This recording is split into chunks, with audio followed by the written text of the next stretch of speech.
and this is the Zen Effect Show, our breakfast club for the conscious culture. This is your hub for conversations with thought leaders across music, entertainment, entrepreneurship, and wellness, all rooted in this collective journey that we are all on called life. That's what this show is about, to support you in navigating life and living in your highest potential in the fullest capacity.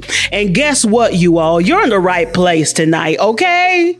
You tuned into this for a reason, because this evening we're taking you on a journey through the stories of the world that are being whispered and not in the major headlines right now. These stories to remind you that there are people presently building solutions, they are creating impact, and they are moving society forward, and they are doing it with intention. I'm talking about evident innovation, embodied compassion, and real tangible examples of what it looks like when humans choose to love louder than the obstacles faced. That's right. For instance, tonight I'm diving into a backpack that unfolds into a bed and saves lives in the streets. A young visionary, Jaden Smith, feeding people without asking for $1. Rihanna, building $2 billion brands rooted in beautiful representation. Countries that are donating food instead of wasting it, dumping it out, tossing it out. Japan, who is rewriting the longevity playbook. Pharrell, turning ocean trash into wearable art. And scientists who are discovering that the heart responds to the environment before the brain does. And lastly, you all, my rich conversation that you don't want to miss with Katy Morgan, who is supporting us in bringing our thoughts back to ourselves, and so much more. This conversation is so rich. It's richer than your favorite chocolate. It's richer than your favorite dessert, your cake, your pie that you ate this Thanksgiving. Okay? This episode reveals the truth that we really are capable of more. Every conversation is designed to empower you, inspire you, and support you in shaping your soul to shift your world and return home to your power, so you can live fully in your effect, in your purpose, all up in your design, and live your life as you will it to be. Follow me, the Zen Effect Show, everywhere on Instagram, TikTok, YouTube. You spell that the THE Zen, Zen, Effect, EFFECT, Show, SHOW. Got a topic you want me to talk about? Visit my website, thezeneffectco.com. Make sure you put that www, 3 W's in front of it, .thezeneffectco.com, and click the tab that says submit a topic, or just DM me on Instagram, on TikTok. You see something you want me to speak to, a post, a reel? DM it on over, and guess what? You can remain anonymous. I do not have to share your name. Just send it over, you all, okay? This show, I love an engaging audience, engaging listeners, engaging tribe, you all, so we can shape this beautiful movement together of the conscious culture. And I am now accepting sponsors and ad partners who align with the mission and vision and purpose of the Zen Effect Show. So if you're interested, go ahead and tap in with me. Go to my website, www.thezeneffectco.com, and click advertise/sponsorship. How y'all doing? Glorious Tuesday to each and every one of you listening. We're going to go ahead and just dive in to this beautiful episode that I'm immensely excited about. Let's talk about what's making waves and how it's shaping the world we're consciously creating together. Let's start with the backpack that unfolds into, check this out, a fire-resistant, waterproof bed that's designed for people living on the streets, also designed for people who are backpacking. I know people who go overseas, they backpack, they stay at hostels. Hey, you can pop this backpack tent basically up wherever you are. It's called the Backpack Bed, created by Backpack Bed for the homeless. And they're a nonprofit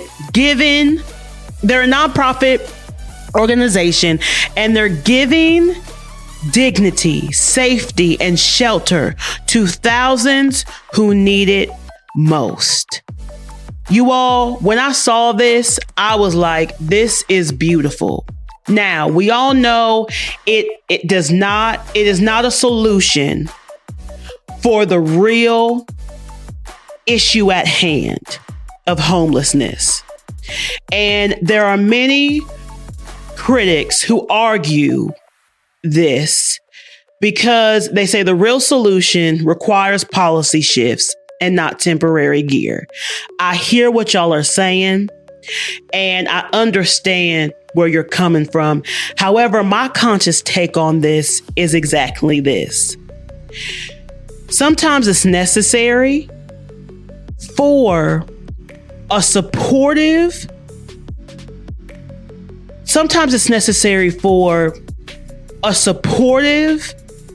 idea in order for us to arrive at the long-term solution. And for the critics out there, have you thought about it? Like, have you really just taken a moment and thought about, like, you're outside in the cold and you're thinking about literally all the homeless people right now who are not able to just go into a building that's super warm and be there, who are not able to go to a home, who are not able to sit by a fire, what have you, and what that feels like when the temperature drops, even what that feels like when the temperature rises in very humid parts of the United States, like Miami. I think about that, you all. And I always say a prayer for the homeless individuals. It's better than nothing at all. To be able to provide a person some shelter, I'm here for it. And I really trust that this will get us to a long-term solution for homelessness.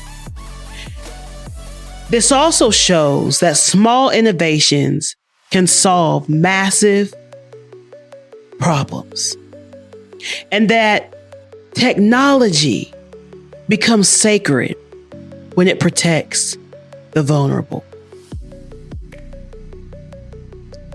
Next, Jaden Smith, who opened a restaurant called I Love You, where people experiencing homelessness eat for free. This started as a food truck serving plant-based meals. This is what next generation wealth looks like, and I am here for it. This is also a beautiful display of youth leadership and how youth leadership is rewriting what influence truly means. And I want to speak to this because I am here to give this young generation some credit. Those who, and I consider the young generation 29 and younger, because I feel and what I hear is so many individuals who are older than those ages, complaining so much about the younger generation. Why? When we are the ones that are here to guide them, not talk about them, support them. Stop flapping your jaws and running your mouth about them. What are you doing to support them? A phrase that I hear consistently, literally when an older person is speaking to a younger person, is you don't understand, you don't know, and also dismissing their ideas. Don't dismiss them, guide them. And you don't guide them by telling them or acting like a know-it-all. You guide them by being an inquiry and being curious and asking them, because that helps them to go deeper within themselves. With what Jaden is doing, this is also showing that compassion is scalable when backed by intention. Sustainability depends on donations and continued support. That is how this business will sustain itself. And some argue that it's symbolic unless paired with systemic reform. What you're doing is amazing. It's beautiful. You know it. You know it. And I'm sure there are many people out there that wish that they thought of it. But guess what? It wasn't meant for them to bring it to fruition. It was meant for you to do it. So continue to do it, because this is innovative. This is so innovative to where it is going to shift and has the potential to change so much in this nation and so much in our world. So you continue to take your dollars that you make and create something so beautiful, and continue to create even more beautiful things to support others, because the money that's coming in is beautiful, because you'll be able to live and sustain yourself, but you're also going to be able to live and support the sustainability of others. And that is what I am all for. So I just want to celebrate you, Jaden Smith. Let's shift gears and let's talk about Rihanna, the architect, you all. That's right. I called her an architect. Why? Fenty Beauty and Savage X Fenty, $2 billion brand, you all. Not one, but two, and two global movements. That one woman of color, Black woman, who is leading both of them. You all, in Fenty, she started with the cosmetics. Now she's got the body care that people are loving. She also has the body sprays that are out, the skincare line. You all, Riri is doing the thing. And yes, Rihanna partners with LVMH for Fenty Beauty, and her partners for Savage X Fenty is Textile Fashion Group, you all. And I love representation in the business model. Representation of all, men, women, especially when it comes to Savage Fenty. Men, women, all shapes, all sizes. I will say this about Savage Fenty. It don't matter what your body shape look like. You are going to look amazing in Savage Fenty. And it's excellent quality, and it holds you in, and it holds you together. I'm all about it. I love the fashion shows that she used to do. And you can watch them. I believe you may be able to watch them on Amazon Prime. Do not quote me. Google that just to be sure about that. But I love that because you literally get to see the pieces and what they look like and how they are worn. And I love how she has shifted the beauty industry and the lounge, lingerie, clothing industry in such beautiful ways, you all. In such beautiful ways. My other take on this is that scarcity narratives can completely collapse when ownership enters into the room. And I want to dial into this for a moment, because what I just stated is so supportive in shifting one's mindset who lives in scarcity or who has scarcity narratives. And basically what I'm saying is, when you take ownership, and sometimes taking ownership of things is it's not easy. It can be difficult because you're facing your shadow self when you do that. When you take ownership, when you literally accept, hey, this is something very prevalent within myself, an aspect of myself. But just because you take ownership and you accept it, it doesn't mean that you have to live in it. You have the power and the capability to change your life, to rewrite your story, to change the experience as to what you're experiencing. Literally, you are able to do that within the moment, within the very moment. Think about the conversation I had with Diamond King when she was talking about the monks that set themselves on fire. Let's talk about that. Setting themselves on fire and being in pure out meditation and peace and calm during it. Now they could flip out, they feel the heat, that hurts, that burns, they can feel all of that, okay? They can feel all of it. However, it's a mindset shift. They switch and shift how they are experiencing the situation.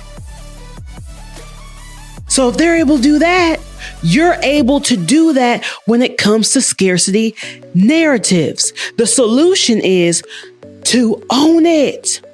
Own it. Put ownership in the room. Allow it to enter the room so that those scarcity narratives will collapse. And my take on it also is this: beauty is political. You all, again, I've been in the beauty industry for over a decade, almost 2 decades, and beauty is political. And I love that Rihanna made it inclusive. You all, I love that. There's some debates that what counts as a billion-dollar brand when corporations hold equity. There's some debate about that. And you all, this is the thing. She did it. Look, she has partners for both of her businesses. Partners are necessary.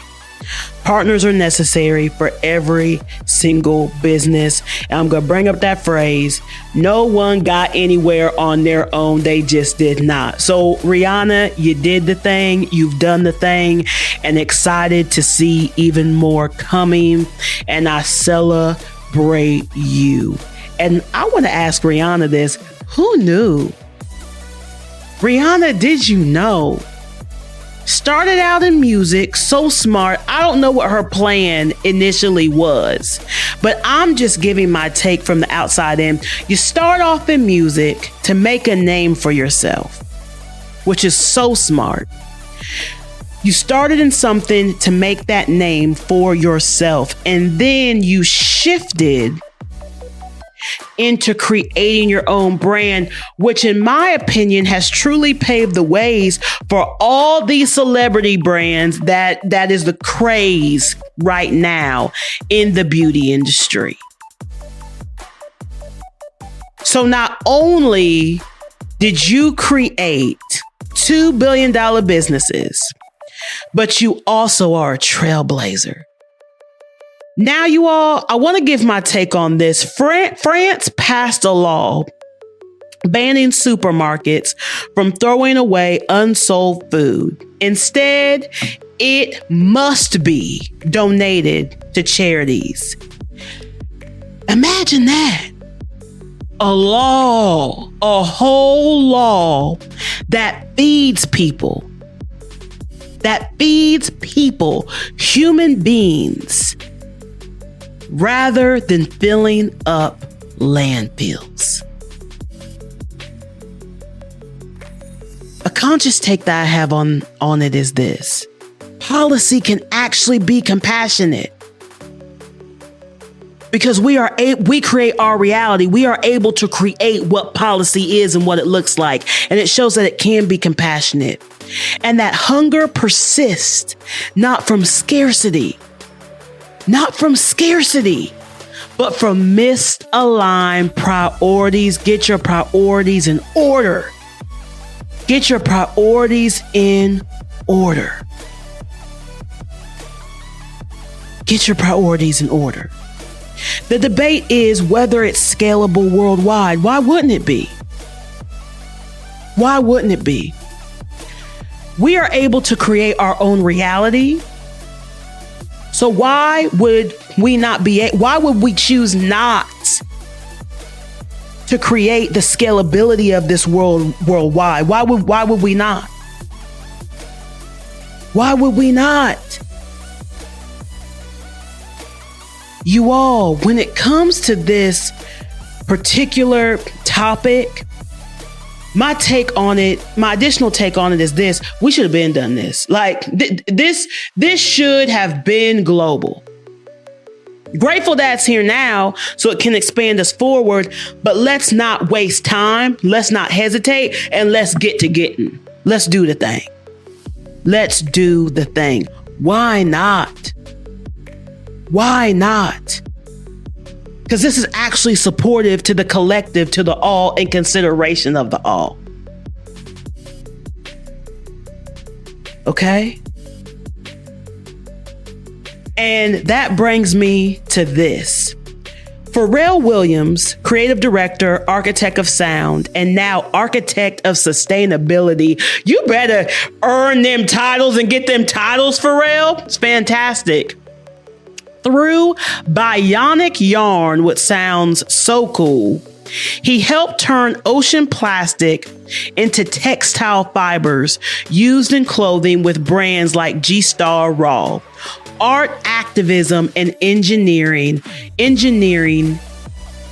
braided together. You all, I love this because it shows creativity becomes activism when applied with intention. Okay? Fashion can heal or harm. The choice is up to you. And innovation comes from artists, not just scientists. We all work collectively together, hand in hand. That's why coexisting is so important. And that luxury must evolve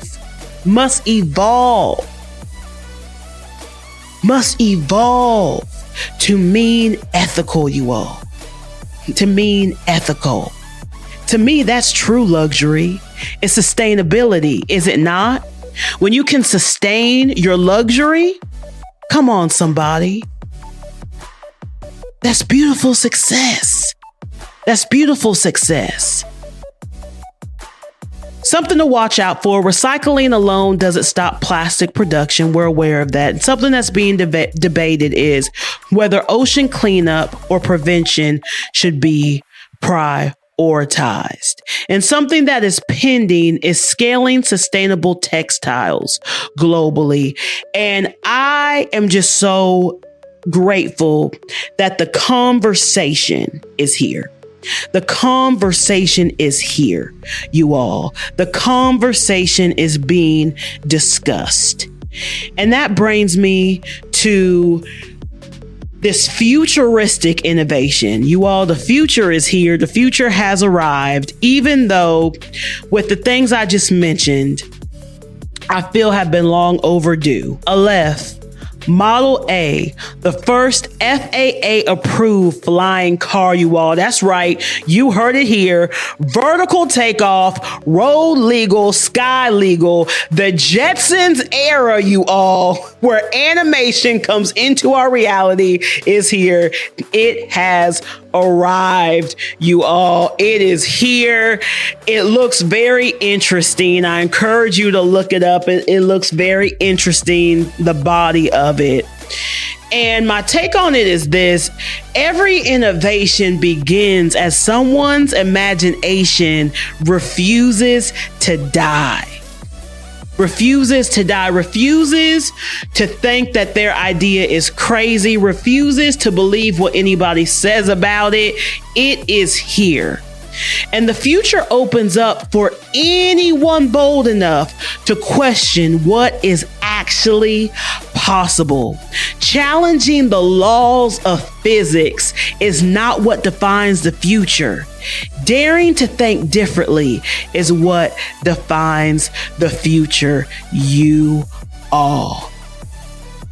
Okay, things are being debated right now as the safety standards plus the air traffic rules of this. Because think about it, it's a car, but it also flies. There's much to explore here, but so grateful that's being explored.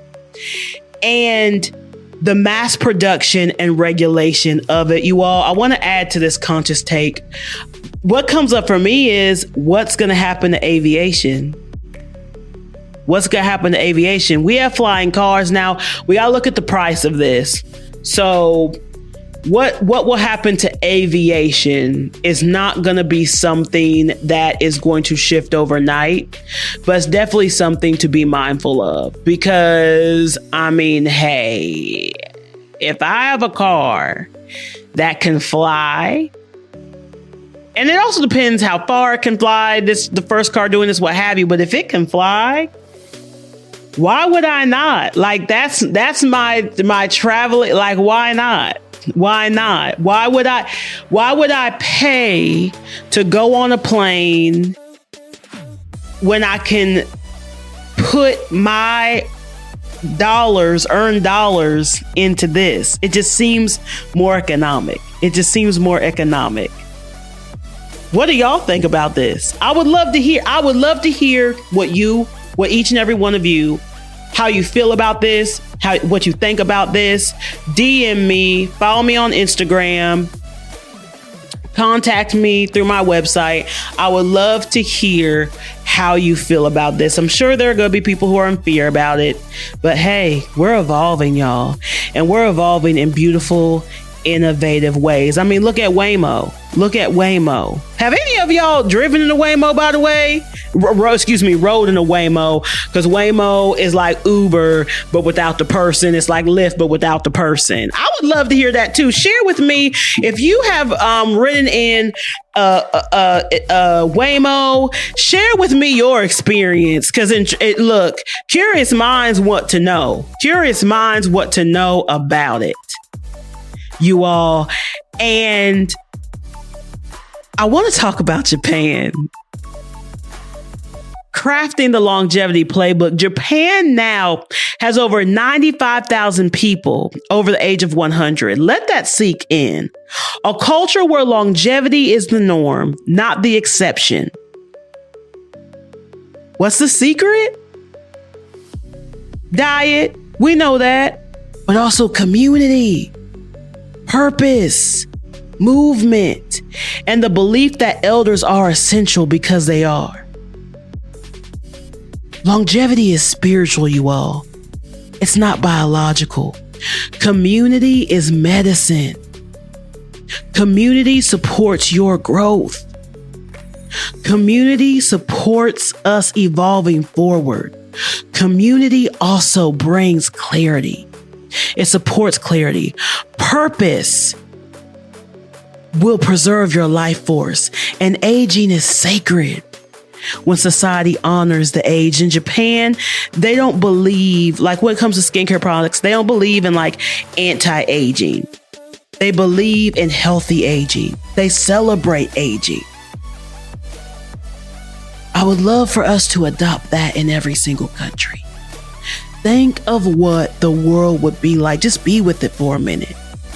If we were to do that. Wow.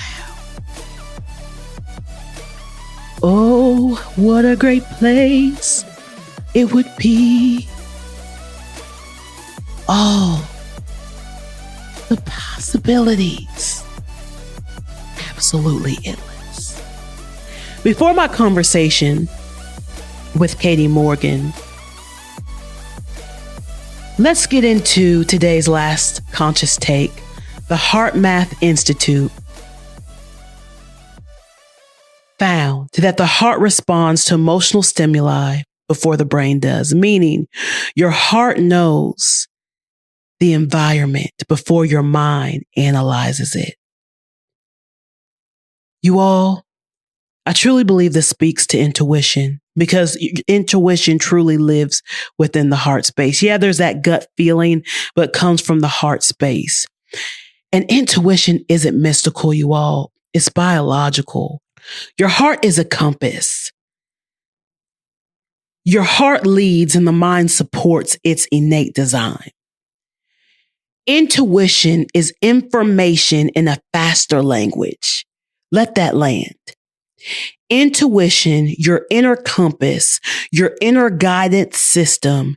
Wisdom lives in the body. It does not just live in the intellect. Many are debating science versus spirituality interpretations of this. But you all, it's true. Look at the science. Look at the studies.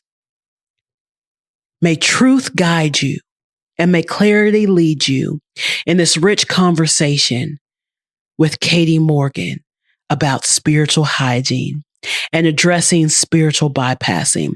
No matter what your spiritual foundation is, this conversation is necessary. It's necessary to shift our world and evolve us forward in unity and shift us out of duality. I want to take a moment and speak to the truth about what a shaman is and what a shaman is not. Because these days, the word shaman gets tossed around like incense in a crowded room. Everybody suddenly initiated, everybody suddenly a healer, everybody suddenly unlocking ancient wisdom they found on Instagram yesterday or social media. So let's ground this for real. A shaman is a bridge between spirit and the physical, between memory and awakening, between healing and responsibility. A shaman is called sometimes through crisis, through loss, shadow work, or experiences that shatter the old self so the true one can emerge. And let's be clear. A shaman is not someone who floats above reality on love and light. A shaman is actually someone who can sit in the dark with you, who sits in the dark and has sat in the dark with themselves, with the truth, and still hold the door open for the light to return. A real shaman's purpose is to return you, to support you in returning yourself to your own power. They do not inflate your fantasy. They illuminate the truth of who you are and your power, to remind you that you carry the medicine too. That's what a healer truly is. That's what a healer truly is. You all, Katy is a shamanic healer, an herbalist, a ceremonialist who has offered her services within many communities over the last 15 years, over a decade, you all. Katy specializes in tracking energy between people, their higher selves, and any person or situation that may be creating tension or blockages within one's life. Katy is especially skilled. She truly is. I know from experience at supporting the healing of trauma, which may be hindering and disempowering her clients' daily experience. She is passionate about assisting anyone who is ready to reclaim and transform their story out of trauma into empowerment. May truth guide you. May clarity lead you in this rich conversation with Katy Morgan. However, spiritual hygiene, like physical hygiene with our bodies, is a necessity. Mm-hmm. That's the basic, bare bones necessity to how we care for ourselves on a soul level. Mm-hmm. And that looks like really a whole different anatomy. And this is something that I'm really passionate about discussing, which is that we have our physical anatomy, but we also have an energetic anatomy. And if that is not kept clean, and of course it wouldn't be for most people, because we don't, firstly, as a society at large, we don't understand or acknowledge consciousness and higher levels of embodiment. But also we are working towards that as a collective. So our goal is eventually to get to a position where we are taking care of our spiritual anatomy as well as our physical anatomy. Yes. And some of the big collective issues on our planet, systemic issues, injustices, often stem from poor spiritual hygiene on a personal level that has then become indoctrinated within the community at large. Yes. Yes. So yeah, I think spiritual hygiene is fundamental. It's a necessity for us to be healthy, happy, conscious human beings. And it also allows us to be in our bodies more so that we can enjoy life.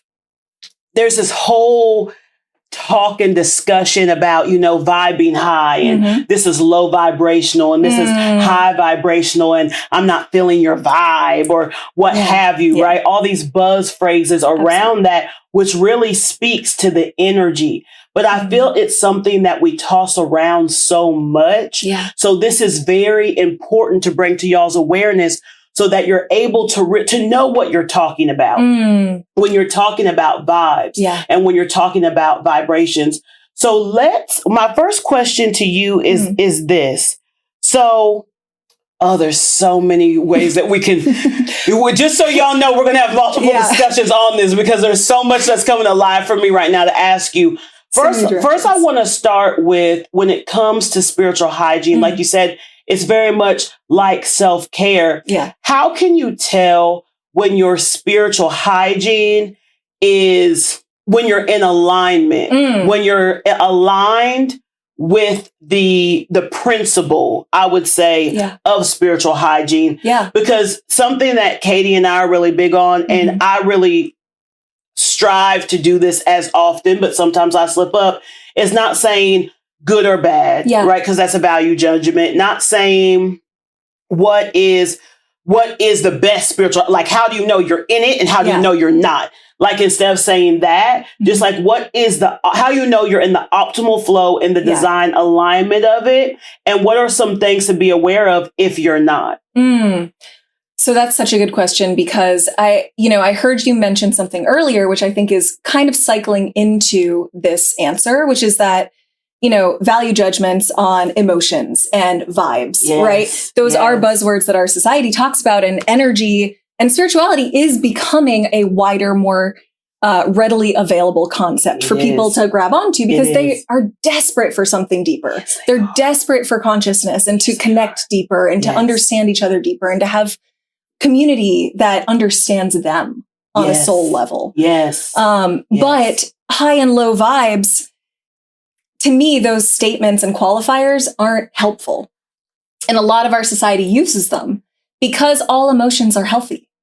There's no such thing as a low vibe emotion.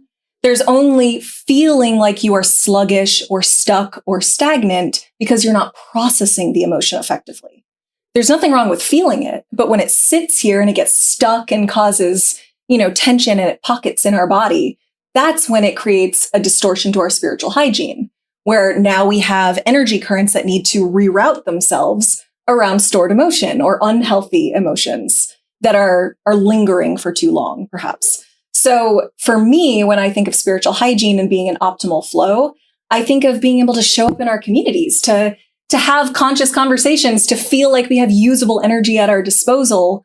You know a lot about my journey off camera, which is that, I've gone through a lot of different things in my life, some of which include chronic illness. I work with a lot of people who have PTSD and trauma and chronic illness, because spiritual hygiene, it's fundamental to managing chronic symptoms. If I wasn't doing that work, I wouldn't have the capacity to show up in this environment and to have these conversations and to have usable energy at my disposal, to not feel like I'm being pulled in a million directions because of people plugged into me or community members corded into me. So would you say, when it comes to spiritual hygiene, would you also say that the term, when people say like, protect your peace, and when they say, I'm protecting my energy. Yes. Because with what you're saying, to me, when individuals say that, that is really saying it's necessary for them to get their spiritual hygiene more in line. Yes. Right? More aligned. Like it's necessary for them to strengthen that spiritual core. Yes. Like a muscle. What are some other things? Because like you said, you work with people with PTSD. You work with people who have experienced, very challenging things in their life. What would you say are some other signs that you see, like when you're talking to them and you're like, oh yeah, it's necessary for us to do some work around the spiritual hygiene and to also provide more understanding of what it is so that you can be more supported in life? Yeah, absolutely. And sometimes that looks like, because societally, we haven't learned yet how to do that maintenance work on a bigger level, which I think we are moving towards. But it means more people have to awaken to the fact that we have another anatomy to maintain. And so when people use language like, I'm protecting my peace or I'm protecting my energy field, I think it's less about boundarying in a way that's keeping others out, and more about thinking of boundaries in our spiritual field like a healthy way to love ourselves. It allows me to show up more effectively for you when I'm at 100% of my capacity and not leaking energy or draining it or depleting it in a lot of different directions. It also allows me to show up more effectively for my community. For, the clients that I work with, I like to teach them techniques personally to do some of that maintenance work, because I do feel sometimes self-care can become very, I don't know the word I'm even trying to find, but it can become very focused on bypassing what you're actually feeling and more about pleasure and fluffy, like luxurious ways to pamper yourself, which all about pampering. That is not a problem. But if there's nothing underneath that to scaffold the work that you're doing with that self-care, you still have ego. You still have leaks that are coming up. You're still overgiving to people you don't need to be. You're still having messy boundaries with friendships and relationship dynamics. So it's about understanding that if we can contain and heal ourselves daily and allow that to be like we take a shower every day, right? And we take care of our skin and we take care of our bodies. We also need to take care of our energy field. Will you speak to spiritual bypassing? Yeah. Just very briefly. Really speak, because the reason why I want Katy to do this is because Katy is going to speak to the truth of what it really is. Because I feel like that's another term that gets so tossed around. Yes. So many times we toss around words and we do not recall what the true meaning is. So will you please direct us at what actual spiritual bypassing is, and even give an example of like what that looks like really briefly? Absolutely. I could give multiple examples, even from my own life, where I have, earlier in my journey where I was trying really hard to be the best version of myself, which I think we should all strive to be all the time, of course, but we have to be gentle and give ourselves grace. And that means sometimes I'm grumpy and sometimes I'm emotional and sometimes I'm sad and sometimes I'm frustrated. And, there are emotions that are still healthy emotions. that we label negative emotions with those qualifiers. And so for me, when I think of spiritual bypassing, I think of circumstances where in my life, I only wanted to focus on the right kind of music, the right kind of food, the right kind of energy, the right kind of people, the right kind of like, think of it almost actually more like spiritual perfectionism, seeking spiritual perfectionism, right? It's trying to find and bypass all of the crunchy stuff that actually makes us embodied and human and real and raw and authentic. It's trying to go above that piece of our humanity to be a perfected human. That's not possible. And so by bypassing those things, we do a disservice to ourselves. We harm ourselves by, at one point in my life, I remember trying to eat so cleanly and so afraid of all the ingredients and all the things that I was actually eating fear. It might have been clean fear, right? But it was fear that I was eating. And so what was I really ingesting? Fear. Versus just enjoying food because food is amazing and not worrying so much and ingesting it with love. How much more is that going to feed me and nourish my cells? So that's in many ways, like those are examples that I would use to qualify spiritual bypassing of like only love and light. I only want to be around love and light. Well, that's not reality, babe. Like this is reality. We have challenges. We have injustices. We have major events happening globally that require us to be grounded and focused and attentive to remediate them, not to just like float above them and pretend like they don't exist. That's a whole word. Y'all, tears. So oftentimes when Katy speaks, tears come up for me because it's just, she just speaks to my soul. And it's such a joyful, just light up. Like when she speaks, everything just expands, and it's just so beautiful. So beautiful. So sometimes like you might see some tears in my eyes. Sometimes, you were eating the fear. Mm-hmm. That is huge. Isn't that amazing to think about? That you were eating the fear. You're thinking, oh, I'm keeping my body clean. I'm preserving my body. And some other thoughts. Like, I want to hear from you what you were thinking that you were doing. Right. But you were actually eating fear. Yeah. To me, so this kind of was a journey for me before my daughter was born. I was really focused on, everything being as like organic and locally sourced as possible, right? Which is beautiful. Like as human beings, we're meant to eat as close to the earth as possible and as close to our like local community as possible. But I was taking it to an extreme that was really unhealthy at the time. And I was focusing a lot on, preservatives and ingredients and things that I felt were unhealthy within the food. And I was creating the qualifiers of that. I was deciding like, this is not a good ingredient. This is going to harm me. And yes, to a certain extent, there are absolutely ingredients in our food that do harm us. But what harms us more is how we're eating. If we're eating with intention, if we're eating with focus, if we're eating with love, if we're savoring every bite and enjoying the flavors versus eating something that is clean out of a fear response because I'm afraid of what will happen if I eat something that isn't. It's a very, very different energy. Mm-hmm. This also speaks to, and not to go too far off the path here, but to me, it brings up, with veganism, which is great, right? It's beautiful, but there's so many people that are so like radical about it that it like literally like you'll say something and it's not even like it's different if there's an allergic reaction or something like that. But some are just so radical about it. Yeah. That's what that brings up for me. Like in fear. For some people, they are eating in fear. Mm-hmm. I want to take a moment, Katy, for you to just speak what you would like to share when it comes to spiritual hygiene. And I'll ask questions around that, but I just feel led in my spirit. There's just something in your heart right now that you really want to share, a message that's so that you just really want to get out there in the awareness around spiritual hygiene. I think for me, what I would love to speak to on that is on a microcosmic level, we can be doing that work daily with very simple practices. So I'd love to share a couple of those. Yes, please. Just to help people Please. have a reference for this. Yes. Yes. So one of which comes from my teacher, Puma. He often says that we should imagine ourselves within a crystal, because heavy energy, hucha in Quechua, cannot exist inside of a crystal, which is just channeling divine light.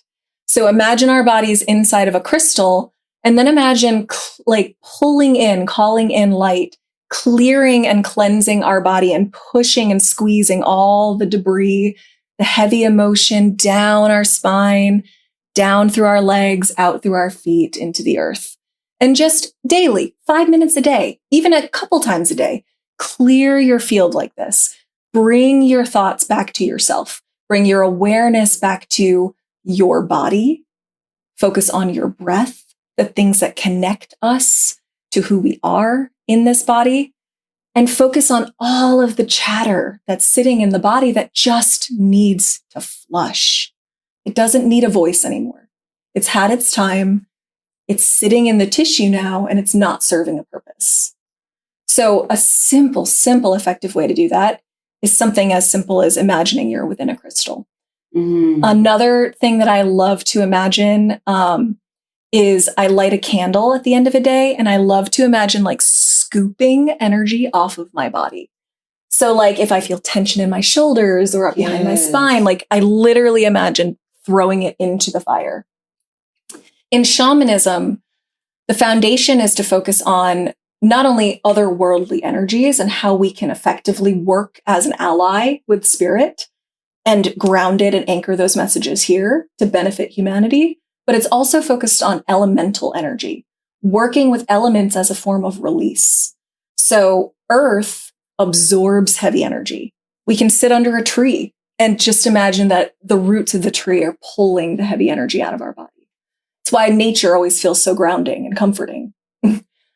Fire transmutes it. It just instantly takes darkness and transforms it into light. Water dissolves energy, so you can do this in the shower. I often do this in the shower. I love water. That explains why I love it so much. Yeah, I imagine. I'm like, dissolve. Now it makes sense. Yes. I'm like, I'll take a bath, right? I'll take a bath, and I'm just like, I've got to get in the bath. Mm-hmm. And it's just like, because water holds memory, too, and it's just like it's like it's holding all of it for me, and I just let it go down the drain.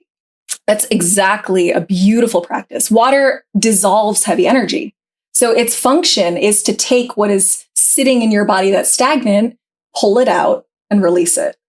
And so spiritual baths is another piece. We could talk, I mean, you and I, we already know this. We could talk for like 67 hours. Literally. Yeah. And probably even more. Yeah, and probably more. But, I could go on lots of tangents. But spiritual baths are also another form of spiritual hygiene, is like taking herbs with intention, blowing energy and intention into certain herbs and into certain crystals and making your bath time sacred. It's a ceremony. You're spending time with yourself and then watching it go down the drain. It's powerful. You're already doing it. Sometimes too, like even with like candles, right? Like as I'm, when I finish at my altar and finish my time there, blowing out the candle and watching the smoke go up, because it's releasing it into the ethers. It's releasing it to source, to God, to ancestors. Like it's just releasing it up. I feel like would that be absolutely. Okay. Yeah. I think this is the thing, you were kind of speaking to this a little bit earlier, which is that there's no one right fit. There's no one right way. There are so many tools and modalities. There are so many ways to maintain our energy anatomy. We just first have to understand how it functions. And I would love, maybe that's just like a topic for another podcast, but talking about what that actually looks like and how it operates within our physical structure. Because our energy field plugs into our physical body at the endocrine system. So each of the endocrine glands correspond to an energy center that opens, and each of the nerve plexes that sit underneath the endocrine gland. So our nervous system and our endocrine system are intrinsically linked to our energy field and the anatomy. So if one is off in either direction, physical or spiritual, the body's going to feel it. Isn't she amazing? This why we talk for hours, because our discussions, we get deep. We do. She speaks, I'm like a layer, and then I see all the layers, and I'm like asking, and then like, what about this and this? And this is my perspective on this, and it's just absolutely beautiful. Katy, as we close, there will be more, you all. Trust and believe. We have more. We have so many more conversations. So many more. And we're even going to speak more to this because there's so much more to discuss. Yeah. And I would love for you all, honestly, because I know you are brewing with questions. So email me at Zen, like Zen meditation, Zen, effect with the E, co@gmail.com. Email your questions. And I'm sure that Katy, would you love to, maybe we do like a live or something and just, and do the questions, because I'm sure y'all have so fun. Yes, that would be amazing. Oh, let's do it. I get tickled even thinking about it. As we close, Katy, share with us how we can stay connected with you, your services as well. I just want to share this about Katy's services. I actually have worked with Katy. Ooh. Tears are going to come up for me. You all, meeting Katy was like literally, I was standing in front of the door of my new life. Like I was standing in front of the door of everything that I wanted. The next evolving of me, I was standing at the door, and Katy gave me the invitation to come into the door. Because I was nervous. For some reason, I don't know why, but I was like nervous to really talk to her about it. She actually approached me about it because I believe you felt the energy, and it gave me the call forward. Well, I had the call forward, but the invitation, yes, step in. I stepped in. Literally, the session we had, would you say energy work? It involves energy work for sure. The energy work that she did, that was the beginning of it all. And my life completely has shifted and transformed and expanded. And it started here. There were other things in alignment with that happened, but it started with her. So I highly, highly recommend. Do you do virtual? I do. Okay. So for those of you, there are some people who watch this who are in other countries and other states. You can also work with Katy. And trust me when I say, you're going to get the same experience. Okay. Like, even though you may not be tangibly in person, your life will shift. If you are being called forward and it's time for a shift, it is the next evolution of you. So Katy, please share with us how to stay connected with you and just about your services and all the things. Okay. And we'll have this linked in the description, her link as well. Okay. So first and foremost, thank you for saying all that. I love you. I feel like every single person I work with, you're doing the work. I'm just there to hold the energetic open to help you track and discern what might not be in alignment and basically assist you in doing the spiritual hygiene work that like clears the field and brings you into alignment. And that can look like trauma response and clearing trauma. That can look like clearing old belief systems and patterns. And I work with a lot of people who have chronic illness, but I work virtually and in person with people all over the world. And it's always deeply, deeply fulfilling on my end to do this work and to be of service in this way. I was called into this work, and I have such a deep passion for science and especially for quantum mechanics. So to me, shamanism is really the perfect blend of science and spirituality. And so I feel very grateful to be a steward of this medicine. You can find me on my website, katymorgan.com, Kady. You can find all sorts of random offerings on there. I'm creating my spiritual hygiene ebook, but it might turn into a book. It will. That will come out soon. Yes, we're excited for that. Yes. Maybe even by the time all of this is out. Yes. But yeah, there are so many things coming down the pipeline, so many so many ways that I am so grateful to be of service to humanity, but I'm just so grateful to be here. Learn more about Katy Morgan and her offerings on her website, www.katy, that's KADYD as in delightful, Morgan, MORGAN.com. More to come with Katy Morgan, you all, and be sure to follow her on social media platforms.